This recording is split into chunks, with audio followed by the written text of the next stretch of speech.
Hi guys, thanks for clicking on the video. My name is Elliot Forbes and this is episode 66 of Men's Grooming Weekly. Welcome back, or if it's your first time, welcome. I'm Elliot, a barber based in central London. This channel is dedicated to hair, beard, grooming tips for the modern man, and ASMR style shaving and haircuts. This week's product of the week is from BarberBarber. They've just launched a whole range of products and I'll be taking a look at 3 of my favorite ones. This week's hair icon is the Weeknd, and I'm going to be talking about whether you should talk to your barber if you feel like they've made a mistake. But first, my favorite TikTok from the last week. Showing up to a celeb's house in Los Angeles.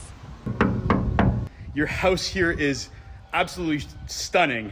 What do you do for a living? How did you get to my house? How did you know this is my house? I have no idea who you are, but the gate was open and I just wanted to ask. I'm Sean Kingston. I'm a musician. That's incredible. That's such a pleasure to meet you. Is there any chance that I could come inside and have a look around? Not right now. Not a problem, man. Pleasure to meet you. Thank you so much. Okay, now on to this week's product review. And it's from BarberBarber. They've just come out with their new range, launched a whole new set of products. BarberBarber have got shops all across the UK. I think it started in Manchester, and there's like Leeds, Liverpool. I used to work at the one in Spitalfields, and then I used to manage the store in Soho as well. Now, Johnny, the owner, great guy, someone who's been a real mentor to me. Within the industry, he's known as sort of like quite a tough guy, but I think if you get on the right side of him and you work hard for him, I think he then has a lot of time for you. So someone I definitely look up to within the industry. The tagline for these products, Barber made, Barber grade. And I'm looking at 3 today. And we've got the 6 inches, which is kind of like a mousse. We've then got Tough Enough, which is a clay, which is for matte finish for medium to thick hair. And then we've also got the 9 to 5, which is a clay as well. Matte finish for medium hold for fine to medium hair. 6 inches, weight loss texture. Weight loss? It's not weight loss, it's weightless texture and control foam with a light hold for mid to long length hair. Now, this is for mid to long hair, but I actually use this as a pre-styler. I put this in whilst my hair was damp and then dried it into the hair.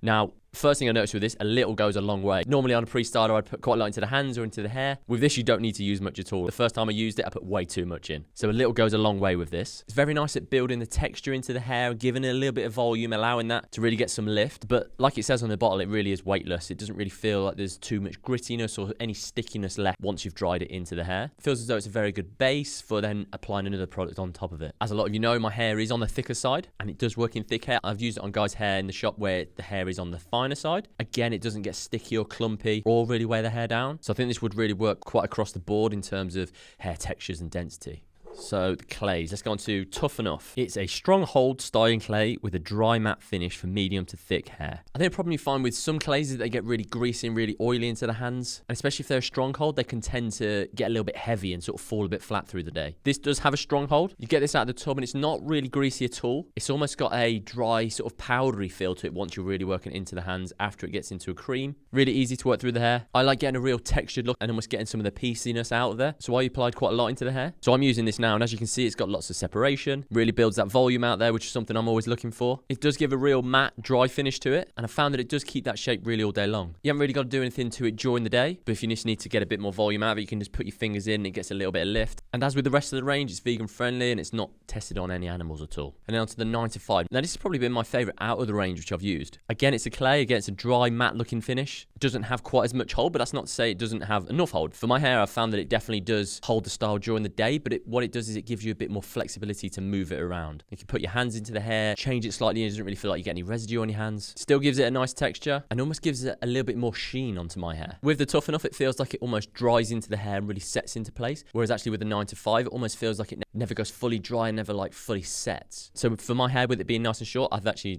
really enjoyed this product. All of them have got a very similar scent. It's not overly aggressive or overly in your face. It doesn't really smell too like manly or anything like that. It just kind of smells as though it's a pleasant product smell, to be honest. So if you're someone that likes trying out products and seeing new stuff, definitely worth giving it a go. Okay, now to this week's hair icon. It's the Weeknd. In at number 5, this really wild look. I like the bunches. I love how it's going out at different angles. It's not quite as crazy as the ones where it's like so full and comes way out at the back. A slightly more tamed version. Not a look everyone's going to like, but when we're looking at the Weeknd, definitely something we've got to include. In at 4, a lot more mainstream. Got the flatness built up through the sides. Lots of texture through that top. A bit longer on top than it is on the side, so it stretches out his face. Sometimes when it's a bit too long on the side, it drags his face out and it makes him look a little overweight. Here, the proportions are nice. In at 3, this big afro. Now, obviously, this is longer on the sides than it was previous, but actually because he's got that length through the top still, it drags that face out, has that lovely silhouette to it, lots of texture, not overly sharp through the hairline, but still cleaned up. Real nice look on him. In it too, a bit more of an edgier look, but not overly so. He's got all that texture and it's bunched together in certain areas. But again, if you look at the overall silhouette, really nice and just looks pretty cool on him. In at number 1, I think this looks great on him. Short through the sides, but not faded tight. Stretch that hair out on top, pulled it out so it gets lots of texture. Again, the shape built up lovely through the sides, longer through the front than when it gets towards that back. So it really stretches his face out. And again, not sharpened up through the edges. It just looks really good on him.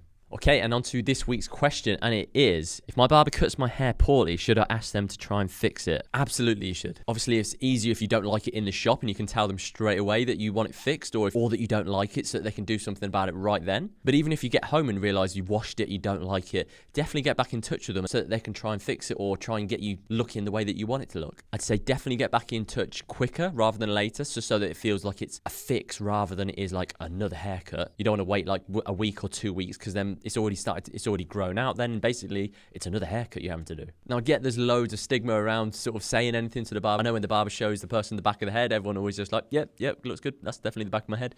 But if you don't like it, definitely should say something. It's something that I always try and make my customers feel more than comfortable enough to be able to say something. I personally would love the opportunity to be able to fix it. Last thing I want is that person going round to another barbershop bad mouthing me saying, oh, this Elliot gave me a bad haircut. I definitely would rather do that. So I try and make sure the person in the chair feels comfortable to be able to say, oh no, actually I don't like that. I didn't like the way that is. And even when I'm doing a consultation, even for someone that I've cut for many years, I want to make sure that they're still getting the haircut they want. So I'll always ask, oh, was there anything you didn't like last time? Did you like, was there anything, was that too long? Was that too short? And of course, I'm not perfect. There'll be times when people don't like my haircut, I would imagine. It might not necessarily be a bad haircut, but it will be maybe something that they didn't want, which is why I always put so much emphasis on the consultation, but you don't get it right all the time.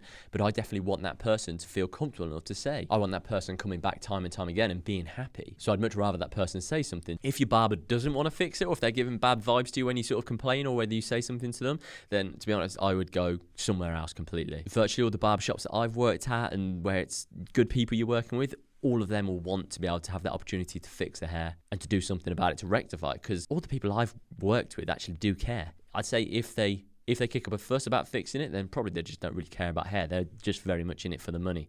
In which case, yeah, go and see another barber. But definitely if you don't like it, ask them to fix it. The last thing you want to do is walk around for the next month or however long it is you get your haircut with just a bad haircut. So go and get it fixed and go and get it sorted. Okay guys, thanks so much for watching today. If you have any questions or if there's any other celebrities you'd like to see me do their top 5 haircuts of, drop them down in the comments down below. Give it a little thumbs up, and if you're not already subscribed, go and click that button right now.